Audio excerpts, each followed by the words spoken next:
Welcome everyone to the webinar tonight for Implant Pathway.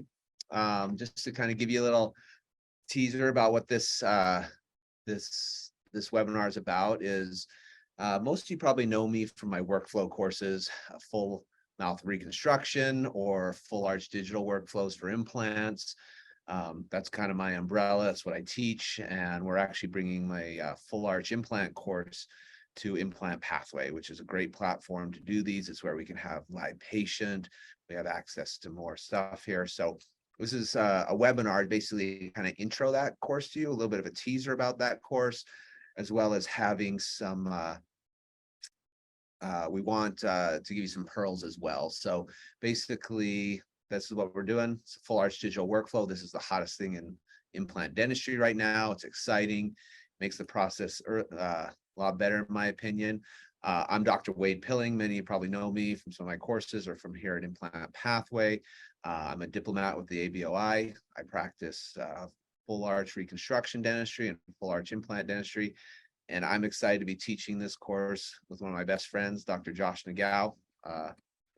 Let him introduce you. So I'm Dr. Josh Nagao. I am based in Tucson, Arizona, and I also am a diplomat in the ABOI. So I kind of followed Wade's footsteps and a lot of our other friends here at Pathway and went that route.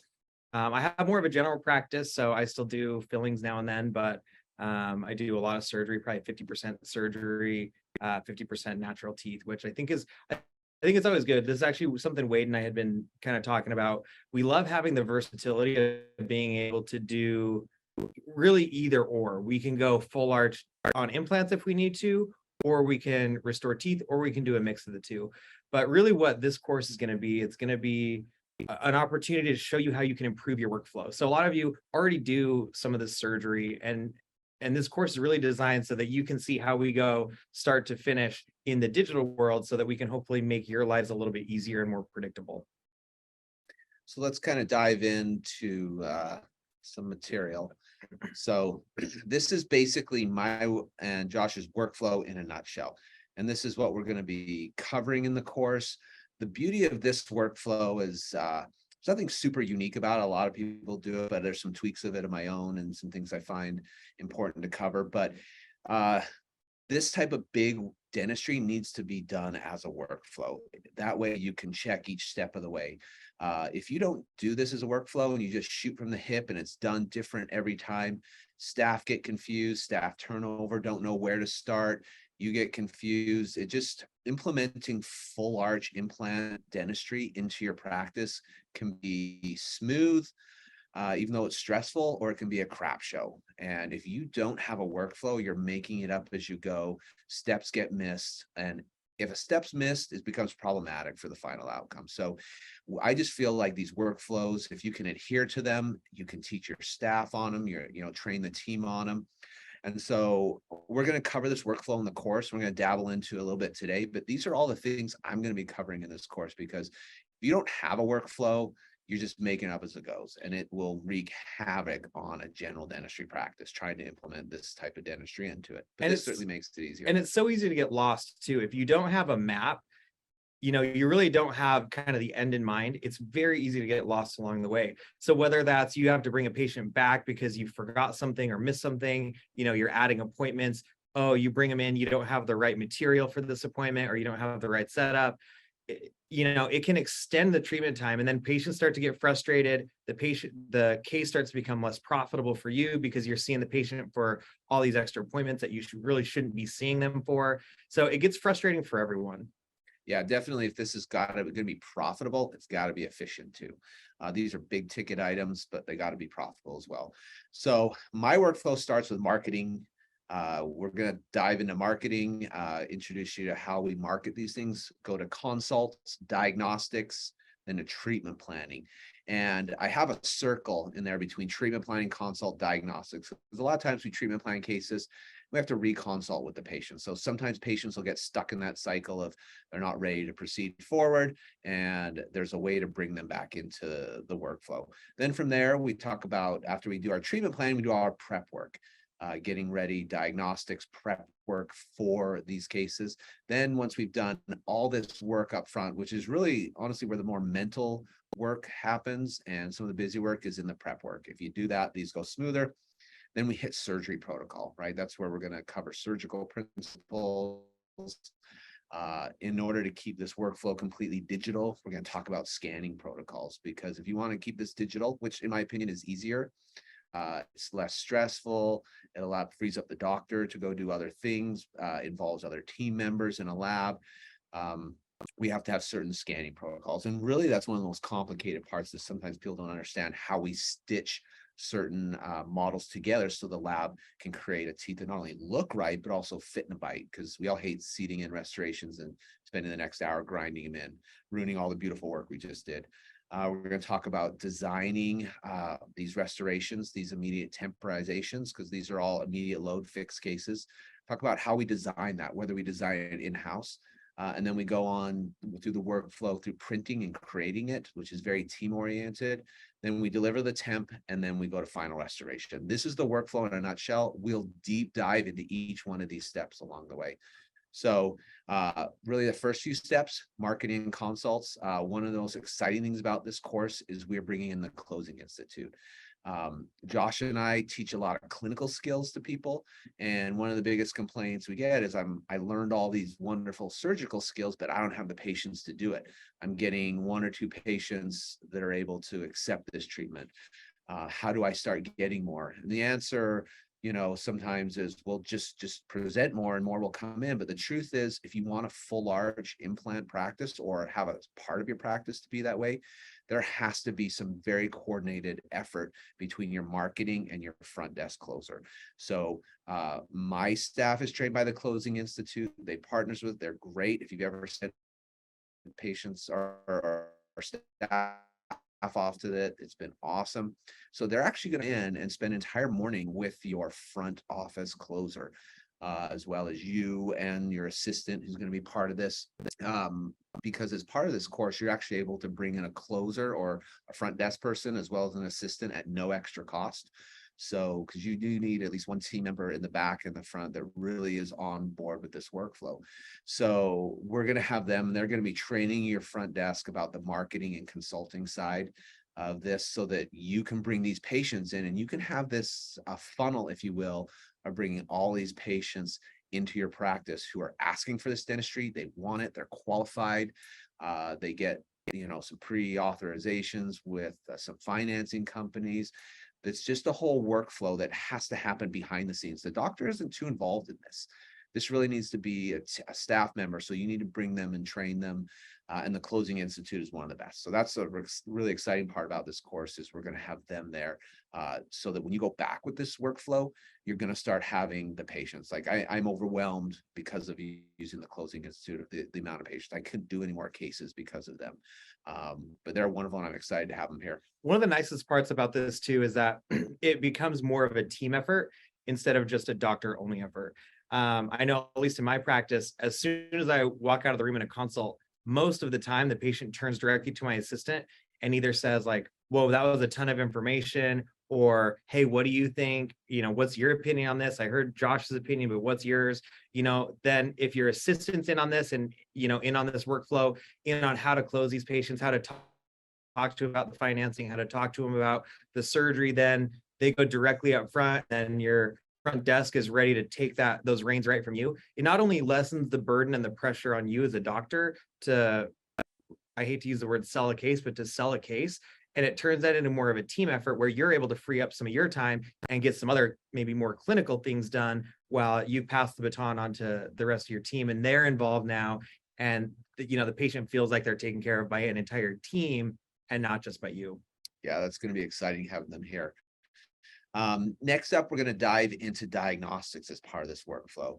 Again, we're just going to touch basis on it, but like I said, it's heavy up front with diagnostic. If you ever been to one of my courses, I hit diagnostics heavy, because if you can diagnose and treatment plan correctly, You can defend your cases in the case of something goes wrong. You can justify them. You know you're doing the right treatment. Your patient is educated, and you go into treatment knowing you've done the right treatment and you know where you're going. So we'll dive heavy into diagnostics. And being that this is going to be a digital workflow course, it's going to be heavy on intraoral scanning, understanding photography, understanding CBCT. These are tools if you don't have, you'll have to get, but most of us have these tools. I don't want anyone to go away from this course thinking they got to make $100,000 investment or more, but you might, depending on the route you want to take. But I want you to be able to hit the ground running fairly quickly. So we'll cover a lot of the different tools you may have or may need, which are required, some optional, but we'll talk about taking proper diagnostics, because if you get good diagnostics, everything goes smooth. If you have a bad plan, bad diagnostics, things go awry pretty quick. So we're going to dive into these. We're going to talk about face scanning as well, intraoral scanning, photography, and learning the photography is going to be a great part of this. Then we can dive into treatment planning. Once we have all this diagnostic data, we merge it into different softwares digitally, and we'll talk about different ones. We'll probably be heavy on ExoCAD talking about it, but also some other softwares where you can now merge all your diagnostics so you can overlay your plans together. You can look and now start looking into the biology of what your plan was. So we can all design a beautiful plan, but if it's not biologically possible, or if we have to manipulate or change biology, we need to know that going in. Otherwise, we don't have the biology to support the plan, we need to change the plan. And you really is difficult to do that if you don't merge all this data, and it's done all digitally. And that's what's exciting. We can go into ExoCAD and we can take a patient who's seeking implant reconstruction, but most implant reconstructions are also smile changes as well. It's a smile design because most of these people are starting from a poor place. And so we have to understand smile design principles. We'll be showing you the proper photography to take, how to do this in ExoCAD or other softwares and design a smile. Then we're going to merge that data with our intraoral scans. So you can look at digital models on a digital face in the software. And then from there, we can go under the hood and start designing teeth. Whether you do this yourself, we'll teach you workflows to do it yourself, or to train a staff member to do it, or to bring on outsourcing. So this is, you can do as much or as little of this as you want. In my practice, because of my busy workflow, I tend to outsource a lot of this because I have team members on the outside that are good at it and it's smooth. Probably going to want to do that workflow early on as getting this outsource it. You pay someone else to do it, but it's worth it if it saves you time. Where in Josh's office, he probably does a lot more of it in-house. Yeah. So the way this course has been designed is you can do as much or as little of this in your own office as you want to. So there, like Wade said, we don't expect you to have to go out and make this huge investment in equipment or this huge time investment in learning, ExoCAD or 3Shape or whatever it might be, but you might want to do that. So if you are one of those people that wants to do that and take that in, that's something that you can add into your armamentarium is this software manipulation and getting these records and, having really fine-tuned detail and the ability to manipulate this data and make changes. And, maybe there's a lot of benefits in being able to bring that in-house because you can make immediate changes. You don't have to send it to a lab, wait for it, bring it back, constant updates. You can come in the software, you can manipulate some things, and then you can print it directly on your printers and deliver it directly to the mouth. So again, it's all about doing as much as you want to in your office and as much as you're able to, whether that's you or your staff members that you've trained to be able to do that. So I think it's really cool that honestly, you can do as much or as little as you want. Yeah, that's what's going to be exciting about this is the workflow.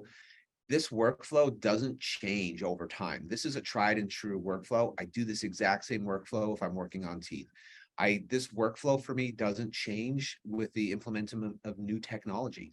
When new technology comes along, we simply just pull out, that one tool and slip in a new technology. The workflow and the principles stay the same. And that's what I like to teach. But he'll teach more of it, doing some of it yourself. I'll teach you how to outsource some of it. Some people like to spend their excess time doing it. I like to outsource and then I can go hit the slopes or go do something fun with my kids, you know. Some of us are more tech savvy than others, so don't feel like you have to be a nerd to this course. I being in a lot of the 3D printing groups out there, there's a lot of dentistry approaches that are just really nerdy. 90% of us dentists are not nerds. We're not really going to be able to do every aspect of it, and that's okay, right? We want to be good at what we're doing, what we're better at being profitable of, or actually what we enjoy. Some people love diving into this stuff, and so the beauty is you can make your career as fun as you want doing this stuff. One of the things that I would say about that too is just because Wade does not maybe do a lot of the designing on himself, he still knows how to do that. And there's a huge benefit in understanding what the limitations are of either the hardware you have, the scanners, the photogrammetry, the cameras, and the software, because then if you know how to do that, even though you might not have time to do it now or the interest in doing it anymore, you can still send that to lab, but you're able to communicate with them more effectively because you know exactly what's possible. If you have no idea how any of this design is done, you may be asking the lab for something that might not be possible. And then when they tell you it can't be done, you're like, well, why can't it be done? All you have to do is like design this together. But if you understand that, your communication with the lab can be a lot smoother, and it can cut down on a lot of the back and forth because you understand the lab and can communicate that in a way that they'll be able to present a case to you. Yeah, you'll come away knowing this. And then we can take that three-dimensional design we did, and I said merge it with our other digital data and really start to plan the surgeries out. We can start looking for implant sites. We can know which teeth are coming out, all of them, and where our implants are, where we're going to hit biological barriers, and if are we going to alter them or avoid them. So we can, and then we can go and check and see, does that surgical plan still match our restorative plan? So we're going to work through this, a crown down approach. We have here, then I can overlay my implant positions. I can overlay my design of teeth, in any software we use. And I can start looking at this thinking, is this prosthetically possible? Because now I know it's surgically possible. The answer in this case is yes. I can look at it here. I can start to see access holes, evaluate AP spread. And I want to make sure, in this case, this is an FP1, so precision matters. We're going to be able to decide, is this prosthetically possible? Is it occlusally possible and aesthetically driven? Then once we have that all designed, we'll discuss guides versus freehand. Although this is a completely digital course, there is a place for guides sometimes. So we'll discuss some of those, some alternative digital workflows as well, using guides and some of the prep work that will now go in, whether you're 3D printing your temps beforehand, or you're 3D printing a denture as a bailout if you don't get proper torque on your implant. And then where we're going to kind of cover this a little bit more is after we've done our surgery, we need to talk about scanning protocols. And this is one of the big pieces of technology is photogrammetry. Photogrammetry is one of the missing tools that allows us to really make this fully digital. Anyone who's done conventional conversions know they can go smoothly. They're awesome when someone else is doing them. That's the best, when you have someone else come in and do them. But to be completely digital is nice. To be honest, temps break, temporary hybrids break. And when they break, it's nice to have everything digital so you can push a button and have a temp made within an hour. So, but how we verify these implant positions is with photogrammetry. So we're going to be teaching you photogrammetry, the different photogrammetry options out there, and understand this technology. Now, this technology might one day may be obsolete and we may have something better. In fact, we will. But the workflow doesn't change. We'll just plug this piece out and put another one in. But for now, I believe photogrammetry is the standard. It's the king of full digital workflow. It helps us be completely accurate in our implant position so we can get a passive fitting restoration. So for those of you that are coming to learn this workflow, we're going to dive into photogrammetry and understanding its role and how to use it, where it can be a pain in the butt, where it shines, and the ins and outs of it. And so this is one of those missing links that helps this to be a fully digital workflow. And we'll talk about those different systems that are available on the markets. There are multiple different companies that offer photogrammetry. There's companies that are coming out with new products that are going to be similar to photogrammetry and maybe trying to replace it.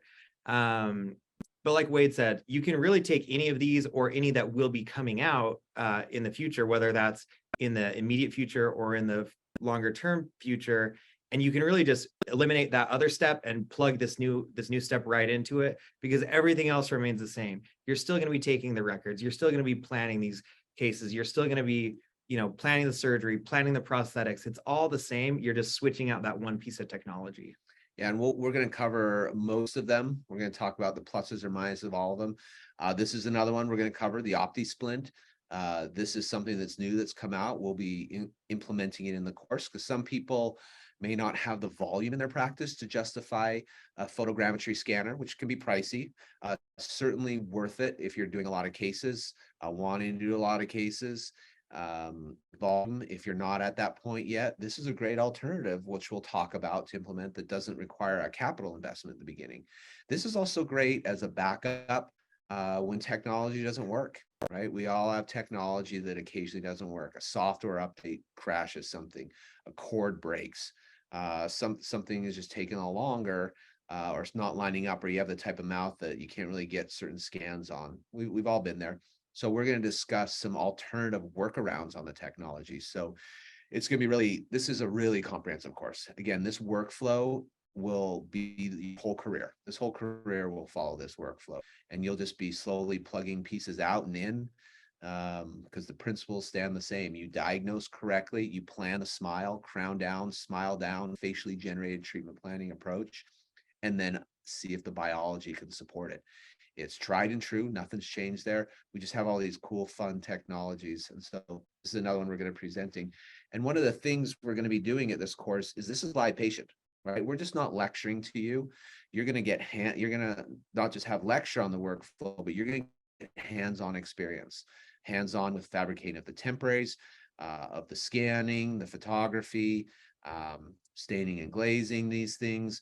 You're also going to see this on live patient. We're probably going to have 2 live patients where you're going to see a couple different workflows, because not just learning it, you're going to see it on some live patients, which is going to solidify and cement it. You're probably going to get to see some pitfalls or some troubleshooting that happens, because live surgeries always have a challenge to them. And I hope the patient has some challenges so we can see the problems and work them through, or you can see how they run smoothly. So that's going to be the other exciting part of this. It's going to be live patient. You're going to see it on a live patient. Yeah, we really just want to have the opportunity to sit down with everyone and make sure that you're able to get through from the very start to the very finish. So we're going to dive deep into the data acquisition. We're going to make sure you know how to, you know, merge these files, to collect a preoperative intraoral scan, to merge that with a cone beam, to take adequate records so that you can do these effectively. There's a lot of, like Wade said, there's a lot of prep work that goes into these to making them run smoothly. And that starts with good data. Data is always the most important part, because if you have good data, you can plan it from there. But if the data that you have is missing some components, or it's altered data of some kind, it really makes these cases very hard. So we're going to really stress getting, you know, top-notch records that are really accurate. From CTs to intraoral scans. We'll have, you know, we kind of mentioned we don't want you to have to go out and buy $100,000 worth of stuff. You know, you might want to. So we're going to talk about things that you'll need. You know, you're going to need a digital camera. We're going to talk about different camera settings, different camera setups, so that you can get these photos, so that when you go to deliver these prostheses in the end, that they're not canted, that the midline's not off, that, you know, the aesthetics line up with the price that you're charging your patients. We're going to talk about 3D printing, whether you want to have those printed in your office or have a lab print them. You know, most of the time, something like this is going to require that you print it in your office. So there may be some kind of a capital investment in a 3D printing ecosystem. Intraoral scanning.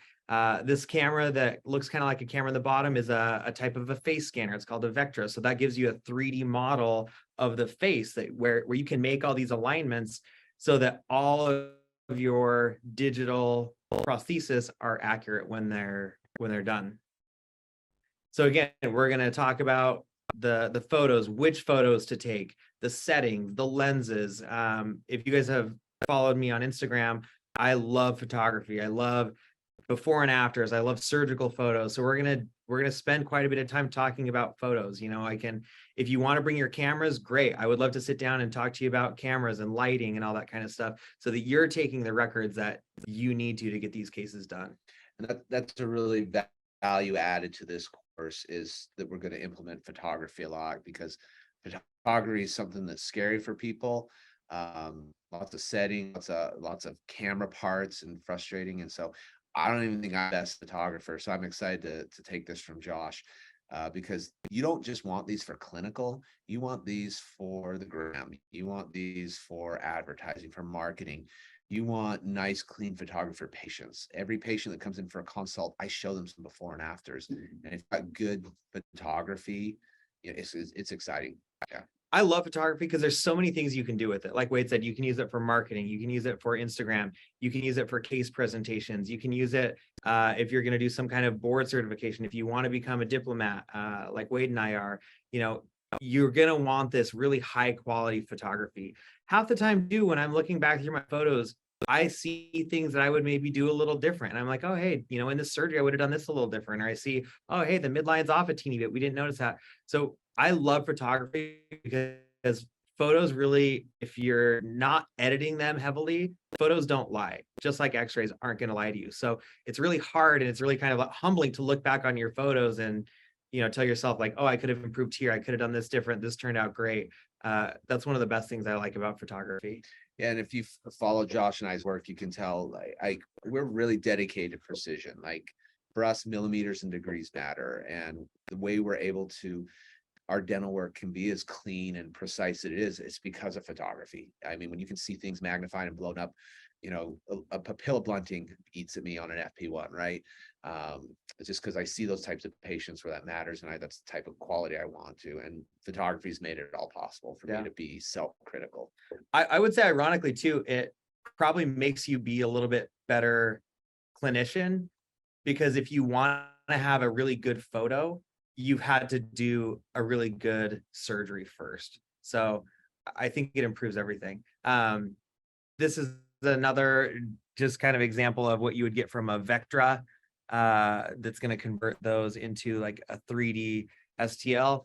And then really we're going to hit hard the 3D printing workflow. So this is kind of very specific, this slide, but this is going to be able to plug into whatever 3D system you have in your office.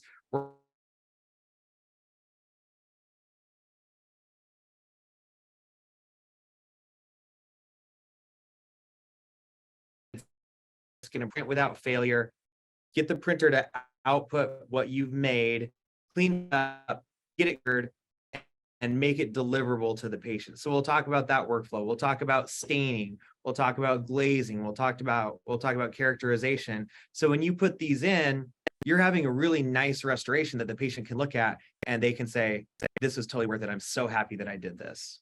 Yeah, when you make your temporaries look amazing, it's so satisfying for the patients. But this is a part where you're going to want your assistant there. You want them to shine. This is something that you're better spent working on the other arch or working on another patient, and your assistants do this start to finish. One of the coolest things about this is you empower your assistants. They learn how to process, finish, glaze, and color these, and we're going to train them at the office or at the course. I'm actually going to send you home with a lecture deck where you can actually go train more staff, or say you have some staff turnover, you can walk them through the whole workflow. So I have a whole staff training lecture for you to take back to your staff, and for any new staff, and they can understand this whole workflow in a condensed manner. The other good thing about this, empowering your assistants to do this, is it's a little bit job security for them.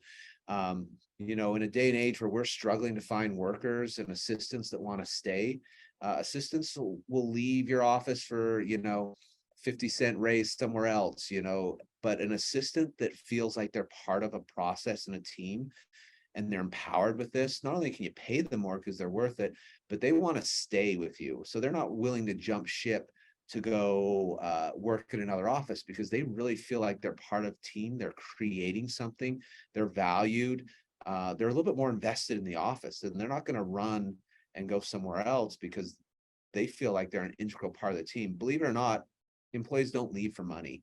They leave because they don't feel like respected, part of the team, or empowered, or valued. But a patient, a staff member that you can turn this over, a team member to, they feel really valued and really part of the process.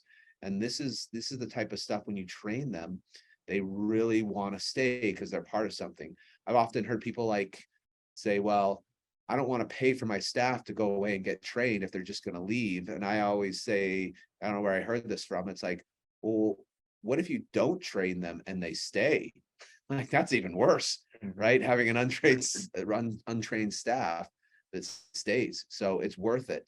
Bring them along. And like I said, you get to bring your assistant and your closer for free to this course so they can do this. Yeah, I think having them involved is one of the biggest benefits also, because like Wade said, even if they are offered another job, maybe it is a little bit higher pay, or I don't know, maybe different location, whatever. If they're doing all this kind of stuff in your office, they honestly may feel a little bored in another office. You know, if they get an offer where they're just going to go suction, spit, and hand instruments in another office, are they going to want to do that? Or are they like us in dentistry, where we're going to these courses, we want it to be, you know, we want to keep evolving and learning this new stuff. If they're able to do that and get that same reward and same kind of validation as with their skills as an assistant or as an office manager, you know, presenting and selling cases, that's really when you're going to find value in the team. They're really going to help push this stuff. And again, like Wade said, as this tide rises for you, you can make it rise for them too. And they can start to make more money because they're, you know, taking the part that the lab used to do for you. Maybe your lab used to do a conversion. They used to pay them, you know, X amount. Maybe that now gets passed on to your assistant. So they're making more money. You're making more money because your lab costs are lower. So everyone really can win by following this workflow. This is an example of stuff that you can do. This is a temporary, you know, these were on existing implants. This is direct to implant. So this is the kind of thing, direct 3D printed, delivered to the mouth. This is what you're going to learn, that you'll be able to deliver something like this to your patient the day of the surgery.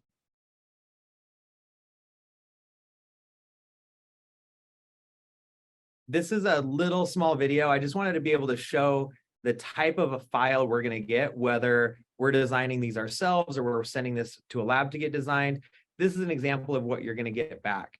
So you're going to get an arch. We're going to teach you how to take this design, get it through the printing process. And again, I think one of the fun things that Wade and I kind of have planned is we're going to have everyone print an arch. We're going to have, you know, everyone stain and glaze an arch. And then we've thought about having a competition and saying, hey, whoever's arch looks the best, whoever's stained and glazed the best, that's the one that's going to go into the patient's mouth. You know, maybe the patient judges it, maybe we judge it and vote on it, but there may be some kind of a prize we've talked about for the person that wins that too. But, you know, we really just want you to be comfortable with that. And that's a lot of this that's what's intimidating, is potentially learning new software, potentially learning new aspects of dentistry that you haven't done before, whether that's the design, whether that's the 3D printing, whether that's the staining and glazing. That was one thing that I was kind of nervous about at first too. I had been in 3D printing for a long time, but I'd never added gingiva. I'd never done, you know, all this characterization type stuff. And I was like, I don't know if I can do that. Like my lab does that. They're so good at it. And now I don't really do any of that at all. I know how to do it, but my assistants do that now and they love it. So this is the kind of thing we're going to talk about. You're going to see this on the print platform. You're going to get it cleaned up and you're going to go through that entire process of preparing these arches to go into the mouth. One thing we're also going to talk about is screws. One of the new, in order for us to be able to go direct to multi, which is kind of the hot thing right now, and I think actually a good thing in most cases, we're going to talk about going direct to multi, you need special screws. So we're going to talk about the different screws out there, the pluses, the minuses, the challenges with them, how they can save you in certain areas with angle correction. So we're going to talk about the different screws and how to deal with those. There's some nuances to them, but I think those are going to be good to cover, because that you're going to have to change your armamentarium on a few of the screws that you use in these. This just goes kind of like through the rest of the process on this 3D printing. So really straight off the print bed, this is what you're going to get once you've polished it. And then again, we'll go through the process of staining and glazing. And this next slide is going to show you what this should look like when you're done. And then you're going to deliver this into your patient's mouth. So there's nothing really more rewarding for me than you screw this in. It's a perfect fit. You kind of pull everything back. The midline's right on. Nothing's canted. You know, you take your photos and you know in your heart that when you post these, no one's going to be able to say, oh, hey, the midline's off, or, you know, some dumb little comment that people say online, because you've put in the work, you've taken those records and you've made it literally as perfect as it can be, not just for your own clout, but for your patient to walk home and say, you know, our patients are spending anywhere from 20,000 to 30,000 or more dollars per arch. We need to be able to provide them with a service that justifies, I think, that price. And this is kind of how you do it, in my opinion. And the first time you do this workflow and it goes smooth, you understand why you learned it. To be able to take a temp to the mouth and either you or an assistant deliver it within minutes and not have to adjust bite much, if at all, it's a good day, right? It's a good day because we've all been in there grinding on a denture, you know, making a mess of everything. You know, this is the way. This is it. And again, like I said, this is all about doing as much or as little as you want. So we're going to talk to you about getting through the 3D printing process and getting those delivered. Some of you will decide, hey, you know, after I've gotten that 3D printed temporary delivered, I'm going to have my lab do the full arch zirconia. Some of you may say, hey, I love this stuff. I want to invest in a 5-axis mill that's going to be able to mill a zirconia arch out of a puck. And this is the kind of thing that you can deliver to them after. So you can really eliminate a lot of the lab stuff, and you can do it in your own office. So with that is going to come a huge reduction in costs. So, you know, the average cost for an arch from a lab, I would say, is anywhere from $3,500 up to $4,000, even more than that, sometimes depending on the materials. If you can eliminate that cost per arch and take that either back into your own pocket or investing into your team or investing in other technology that you maybe haven't been able to invest in, I think that's a huge win. So this arch, for example, you know, like I said, a lab probably would have charged, let's say $3,000, $3,500 for this puck of zirconia was about $300. You know, there's probably an hour's worth of polishing and glazing and staining in it. The overall cost on that is probably less than $500 for sure, and some time. So if you start and want to implement this workflow, you can really drive down some of your costs, and you can either make that more affordable for your patients, so then you're doing more and more of these, or you can do less and less of them because you're making more money. So thanks for being with us tonight. Basically, this course is wonderful. We're going to offer it. I've been doing it on a small scale in my office, and now we're just bringing it kind of on a bigger stage with Implant Pathway. We're going to be doing it twice a year. It's a 4-day course. It's really, really in depth. Honestly, this is a very, very comprehensive course, and it's going to be information overload, but we're going to give it to you in a nice, easy workflow that's predictable, tried and true. I've been doing it for a long time. So the goals of this workflow for me is I want your dentistry to be predictable. I don't want you messaging me because everything's not working, right? I want this to be predictable for you so it happens all the time. And if something goes wrong, it's rare, right? I want this to be efficient because I want it to be profitable, and I want you to be able to somehow work this within your practice.